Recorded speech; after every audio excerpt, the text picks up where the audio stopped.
Porque la ciencia está a disposición de la ciudadanía, llegó la hora de conversar con científicos que con sus investigaciones aportan a la sociedad y al planeta. Esto es Efecto Ciencia, el podcast del Café Científico UFRO.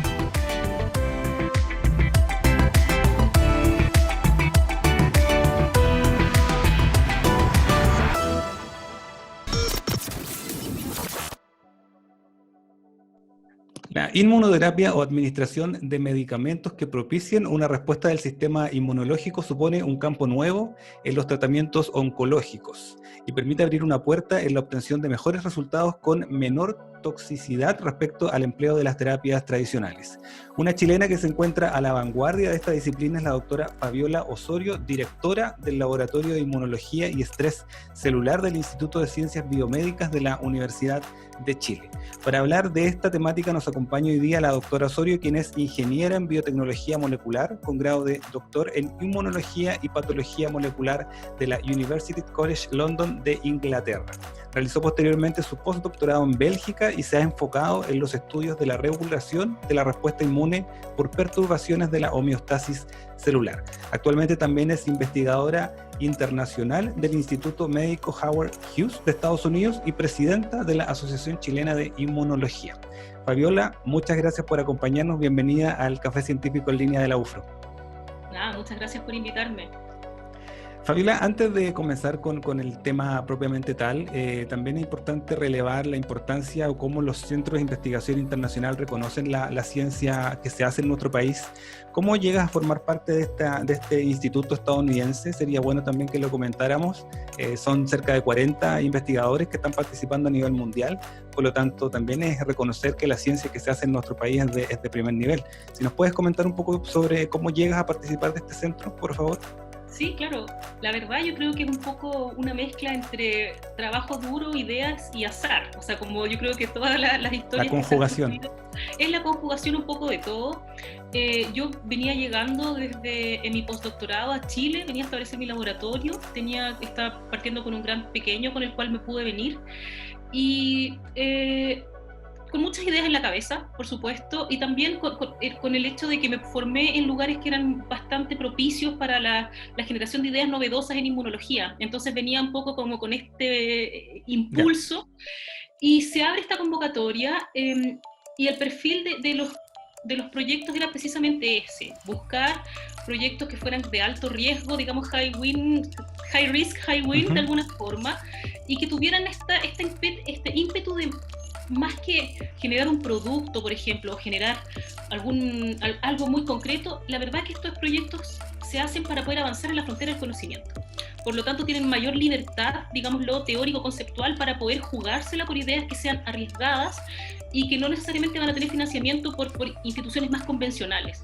Entonces, con eso en mente, bueno, yo conversé con algunos investigadores, porque aquí en Chile hay también otros International Research Scholars que tuvieron en años anteriores este financiamiento. Entonces busqué un poco de mentoring para poder generar estas postulaciones, y claro, la verdad es que pensando un poco, conociendo un poco cómo era el fin del proyecto, que era un proyecto arriesgado que generara conocimiento nuevo, hice esta propuesta que también se calzaba un poco con mi línea de investigación, que la verdad es bastante emergente, digámoslo, en el área de inmunidad, porque nosotros buscamos parámetros que son un poco distintos a los que ya se conocen tradicionalmente. Buscamos señales diferentes para poder activar el sistema inmunológico.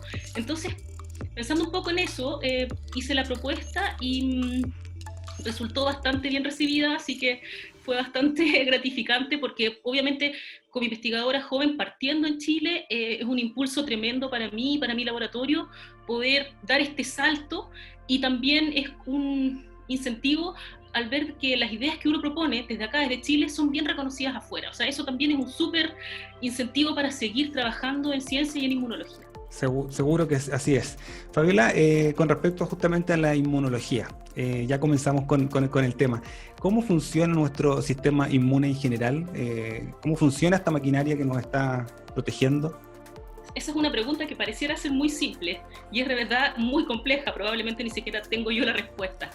Pero a grandes rasgos, nosotros ya conocemos los grandes módulos de la respuesta inmune. Hay dos grandes módulos: la respuesta inmune innata, que es temprana, es efectiva, es la primera línea de defensa contra patógenos, y hay una segunda etapa que es más tardía, pero que genera la activación y la memoria inmunológica. O sea, los linfocitos, todas esas células que quizás han escuchado por ahí, son los que median la memoria inmunológica a largo plazo, y ellos son parte de esta segunda etapa, que es una etapa que se demora un poquito más en generarse, pero una vez que se genera, nos permite protegernos ante una reexposición a un microbio. A un agresor o a algún agente externo. A un agresor. Y a nivel biológico, molecular, más específico, ¿hay alguna activación, como decías tú, de ciertas células que finalmente activan todo este sistema? Sí, la jerarquía de la respuesta inmunológica también está bastante bien definida. Lo que queda por definir es ir quizás un poco más a nivel molecular, entender exactamente cuáles son las proteínas que regulan o las vías de señalización que controlan los primeros procesos de la respuesta inmunológica. Pero a grandes rasgos, las células que participan son las células que están en los tejidos, las células inmunológicas que están en los tejidos. Los macrófagos, las células dendríticas, los neutrófilos, son las primeras células que ven agresiones, que ven a un virus, por ejemplo, una bacteria, y alertan al resto del sistema inmune para que empiece esta cascada de respuesta temprana y respuesta efectora adaptativa, que se va a enfocar entonces en tratar de erradicar a este patógeno o cualquier agresión. Puede ser un alérgeno, un contaminante, una toxina, etc. ¿Bajo ese mismo principio funciona la inmunoterapia? Sí, la inmunoterapia, la verdad, se refieren a las estrategias que se usan hoy en día para combatir enfermedades humanas prevalentes, como el cáncer, por ejemplo, pero empleando mecanismos que son propios del sistema inmune. Por ejemplo, anticuerpos monoclonales para poder combatir, ¿cierto?, o activar el sistema inmunológico, o usar terapia basada en células inmunes para poder potenciar la respuesta inmunológica contra un tumor. La inmunoterapia del cáncer es quizás la más estudiada en este momento. Y básicamente es eso, es usar mecanismos inmunológicos, aprovecharse un poco del sistema inmune que están refinados y ver qué mecanismos se pueden explotar para poder controlar una patología. ¿Y esos mecanismos, Fabiola, funcionan igual si es que fuera un tumor o si es que fuera una infección, por ejemplo? ¿O a ese nivel? No necesariamente. Ya. Eso es bastante, por eso quizás los inmunólogos algunas veces nos hemos quedado un poquito afuera de las conversaciones más centrales, porque siempre nos dicen que somos muy específicos. Y la verdad es cierto, el sistema inmune es súper específico. O sea, dependiendo del contexto, dependiendo de lo que nos esté, en el fondo, del desafío que estemos enfrentando, sea un tumor o una infección, las respuestas no necesariamente son iguales. Por lo tanto, el sistema inmune es muy sofisticado en el sentido en que puede hacer una respuesta específica que es acorde a la naturaleza del agresor. Entonces, tiene diferentes programas que se van activando dependiendo de qué es lo que tenemos que combatir. Y eso tiene mucho sentido, porque si uno quiere combatir una bacteria, no es lo mismo que combatir un cáncer, o no es lo mismo que una toxina. Son compuestos y en el fondo entes biológicos y no biológicos muy distintos, y el sistema inmune tiene que tener estrategias diferenciales para poder distinguirlos y erradicarlos en su identidad. Son procesos muy específicos y que justamente el sistema los tiene identificados como para poder responder de esa manera. Fabiola, con respecto a lo que mencionabas de estas células dendríticas, ¿ustedes también han estado trabajando con las células centinelas para poder activar estos procesos? Sí, la verdad es que en mi caso en particular, como investigadora en inmunología, he trabajado toda mi trayectoria en las células dendríticas, que son precisamente las células que conectan la respuesta inmune innata, que es la primera que yo mencioné, ¿sí?, con la adaptativa. O sea, la inmediata con la que genera memoria tiene una conexión, y es una célula que se encarga de conectar a ambas, es un puente.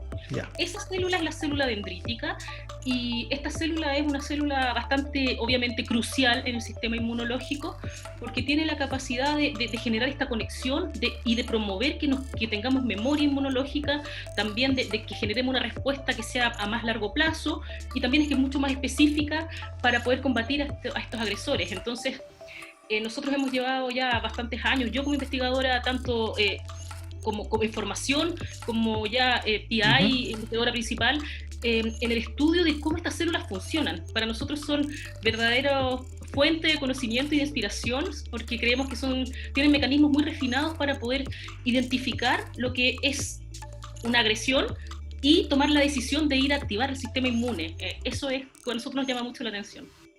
Estamos conversando sobre la inmunoterapia con la doctora Fabiola Osorio, doctora en Inmunología y Patología Molecular e investigadora del Instituto de Ciencias Biomédicas de la Universidad de Chile, además presidenta de la Asociación Chilena de Inmunología. Fabiola, con respecto a las terapias que estábamos conversando hace un momento, ¿en qué nivel vamos de avance? Yo sé que la ciencia finalmente es continua, lo que estamos investigando acá es un aporte en otro lado y así va sumando y finalmente llegamos a un resultado. Pero ¿existe ya alguna certeza con respecto a la inmunoterapia como terapia propiamente tal o está todavía en un nivel de estudio? No, bueno, la inmunoterapia tiene diferentes subsecciones, ¿ya? Y, por ejemplo, si uno se enfoca en el desarrollo de anticuerpos monoclonales para poder combatir el crecimiento tumoral o para activar la respuesta inmunológica, esa área está muy desarrollada. De hecho, hay premios Nobel que ganaron este premio precisamente por descubrir que los anticuerpos monoclonales eran útiles en el desarrollo de inmunoterapia contra el cáncer. Por lo tanto, en ese aspecto, hoy en día hay un desarrollo enorme con respecto a estas avenidas. Pero también eso no quita que hay avenidas que son un poco más emergentes, como las terapias basadas en células inmunes, es decir, que uno puede transfundir una célula inmune de un paciente para poder combatir un tumor, que también están en etapas de desarrollo bastante relevantes. Entonces, si bien aún no se ven los resultados finales, yo soy positiva y creo que en el corto plazo vamos a tener también diferentes alternativas de opciones inmunológicas que nos permitan combatir diferentes patologías. Súper interesante. Fabiola, dentro de las características que mencionabas delante del sistema inmune sobre la especificidad justamente que tiene nuestro sistema para responder de manera diferenciada ante distintos agresores o distintos patógenos, es probablemente justamente ese problema o ese beneficio que tenemos es el que también tiene hoy día de cabeza los científicos tratando de trabajar la vacuna COVID. ¿Cómo ha sido este proceso tú como inmunóloga, como presidenta de la Asociación de Inmunología también de nuestro país? Sí, bueno, ha sido un desafío gigante. Nosotros como yo creo que puedo hablar a nombre de la comunidad inmunológica, hemos estado completamente sorprendidos de esta pandemia con respecto a volver a reconocer ciertos aspectos de la respuesta inmune que los habíamos dejado un poco olvidados, por ejemplo. Por ejemplo, el hecho de que la patología COVID, que el sistema inmune tenga la capacidad de eliminar al virus, pero también que en etapas más avanzadas sea el mismo sistema inmune el que se encarga de generar la enfermedad, genera esta dicotomía de que el sistema inmune tiene estas dos funciones. O sea, hay que activarlo para que elimine, pero no hay que activarlo demasiado porque si no lo podemos detener, nos termina destruyendo a nosotros mismos. Entonces, ese balance y ese poder que tiene el sistema inmune, pero que también implica una sobreactivación, puede implicar también un riesgo, este balance fino. Yo creo que los inmunólogos hemos vuelto un poco a reexaminar esto porque creo que hasta hace mucho tiempo que no veíamos, yo creo, una patología que diera este efecto tan patente. O sea, en el fondo, donde se vea tan claramente el efecto de una patología mediada por el sistema inmune en este balance, ¿ya? De eliminar y sobre reaccionar. Y lo mismo con los pacientes asintomáticos. O sea, existen pacientes que tienen el virus, tienen una carga viral, pero su sistema inmune no está mandando signos para poder detectarlos. Entonces también eso es un enigma hoy en día tremendo en la inmunología actual. ¿Cómo es un sistema inmune de un paciente asintomático? ¿Qué está pasando dentro de ese paciente que puede controlar el virus, pero no está generando ni los síntomas ni las señales clásicas a las que estamos en el fondo más acostumbrados a ver? Entonces hay esas tres aristas que han ido apareciendo y la verdad es que como Asociación Chilena de Inmunología nosotros hemos estado súper activos monitoreando todo, la verdad por iniciativa propia porque somos todos científicos, entonces nos interesa, leemos papers, mandamos muchos papers a los socios, estamos haciendo webinars y porque desde el punto de vista de la historia de la inmunología es un momento increíble para poder estudiar y poder comprender un poco más. Entonces ha sido un desafío grande, pero yo creo que abre muchas puertas para poder comprender la complejidad que tiene el sistema inmunológico en tomar decisiones con respecto a una enfermedad en particular. Ha sido súper interesante el proceso, no solamente por por el interés que tiene hoy día también la población de contar con una vacuna para COVID-19, sino justamente por lo que mencionas tú, que se han conjugado distintas acciones que hoy día han hecho bastante complejo el escenario para los inmunólogos y para poder desarrollar esta vacuna. Durante el año pasado, bueno, en los últimos años también se ha visto harto un movimiento antivacunas, Fabiola. ¿En qué fallaron ahí la ciencia, por ejemplo, como para poder instalar el concepto de que de la inmunización como justamente un factor protector más que otra cosa? Yo pienso que es a ver, mirando un poco hacia atrás, retrospectivamente, la verdad es que la difusión de la ciencia y la difusión de los avances científicos de manera como se está dando hoy, que es decir, que es mucho más accesible a la gente, a los estudiantes, tengo la impresión de que hace 10, 15 años esto no estaba muy activo. Es decir, los científicos estábamos todos dentro de nuestro laboratorio y no teníamos una conexión muy fluida con el resto de la sociedad. Entonces los aportes que se iban haciendo generalmente quedaban entre cuatro paredes o se conocían entre la comunidad científica, pero no eran capaces de ser comunicados eficientemente a la comunidad, y yo creo que eso jugó en contra en la generación precisamente de este tipo de nociones erróneas de que las vacunas son dañinas, porque quizás no estaba esa conjugación. Hoy en día pienso que hubiese sido mucho más difícil generar un movimiento, crearlo, porque ahora ya está creado. Una vez que está creado es más difícil de combatir. Pero en este tipo de movimientos es más difícil porque la comunidad científica está mucho más alerta de que es indispensable transmitir la importancia de los conocimientos a la sociedad. Entonces hay un vínculo que es un poco más estrecho hoy en día que no estaba hace 15, 20 años. Entonces creo que esto también favoreció que se generaran nociones erróneas, y lamentablemente esto ocurre un poco como con las fake news, que una vez que se prende una mecha, ya después tú la puedes tratar de apagar, pero el daño está un poco hecho, porque de hecho gran parte de las personas que se involucraron en un principio en establecer esta mala idea de que las vacunas eran erróneas, se retractaron públicamente, con argumentos científicos, pero quizás ya era demasiado tarde. Ya mucha gente se quedó con esta idea y cuesta, una vez que parte un rumor de este tipo, poder controlarlo. El daño ya estaba probablemente instalado, ya estaba hecho. Fabiola, para entender también la relación es directa, lo sabemos, pero ¿cómo funciona finalmente? Seamos positivos y pensemos que prontamente vamos a contar con la vacuna COVID. ¿Cómo es el proceso finalmente para que la población vaya adquiriendo esta inmunización y podamos relativamente ir volviendo a nuestra actividad, comillas, normal?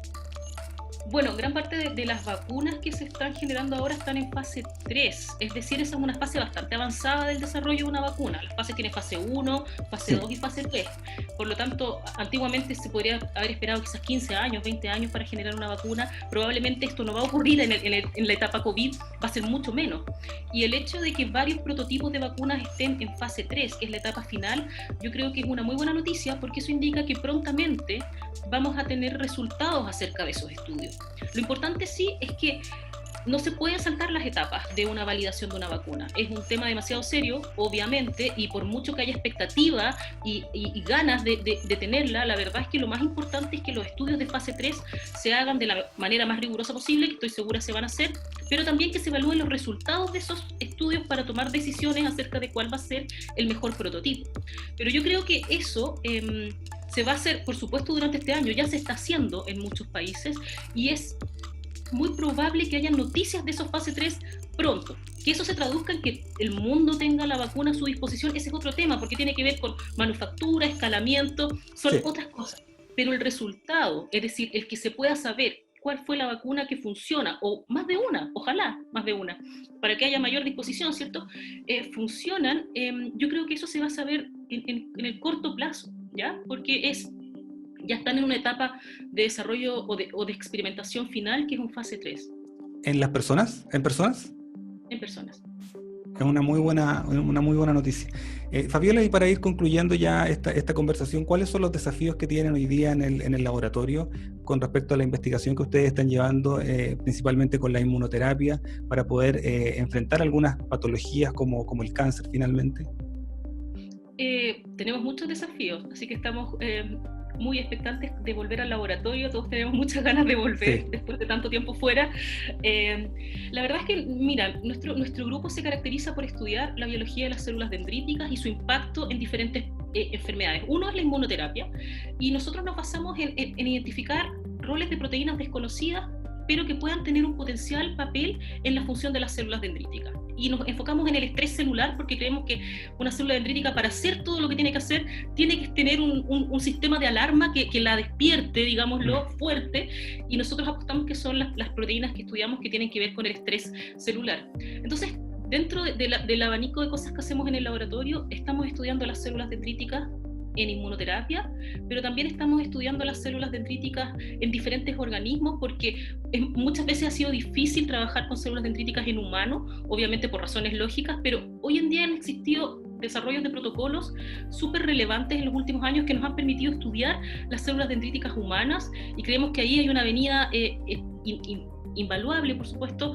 en el desarrollo de mecanismos para alguna patología en particular. Entonces estamos muy enfocados estudiando las células dendríticas en diferentes modelos, en diferentes contextos, y estamos apostando porque la vía del estrés celular son las vías que hacen que las células dendríticas despierten y tengan la función que tienen que tener dependiendo del tipo de agresión, sea un virus, un tumor, etc. ¿Cómo se puede manipular o trabajar con las células dendríticas humanas, Fabiola? Hoy en día hay diferentes técnicas, yo no sé si han escuchado, pero hay una técnica de edición génica que se llama CRISPR-Cas9, por ejemplo, que también es súper conocida en nivel científico, en donde se puede hacer edición génica de células. También existen diferentes... ¿Eso también es la programación celular, le llaman? Se llama, claro, edición génica más que nada porque es básicamente como un gen tijera que corta el gen que tú quieres y lo saca a una célula, o sea, hace que la célula sea knockout. Y estas técnicas han tenido un gran impulso en los últimos años y son formas bastante reales, digámoslo, concretas, de poder manipular células humanas de cultivo, por supuesto, bajo experimentación, sí, claro, no para nada más, pero sí que permiten dar estos saltos de comprender qué es lo que hace un gen. Y eso sumado a las técnicas normales de biología molecular como shRNA o técnicas más usuales que también permiten tener estos mecanismos más claros. Fabiola, muchas gracias por el tiempo, muy interesante lo que están realizando en el instituto y también las opiniones y los que nos comentaste también con el desarrollo de la vacuna COVID-19, que sabemos que la ciudadanía está ahí atenta a saber qué es lo que está pasando justamente con este proceso que tiene que ver en un 100% con nuestro sistema inmune, con la inmunización también para poder combatir esta pandemia que nos afecta al mundo entero. Muchas gracias por el tiempo y por estar hoy día en el Café Científico de la UFRO. Gracias por la invitación. Que estén muy bien. Chao, chao. Porque la ciencia tiene un efecto sobre nuestras vidas y nuestro entorno. Esto fue Efecto Ciencia, el podcast del Café Científico UFRO.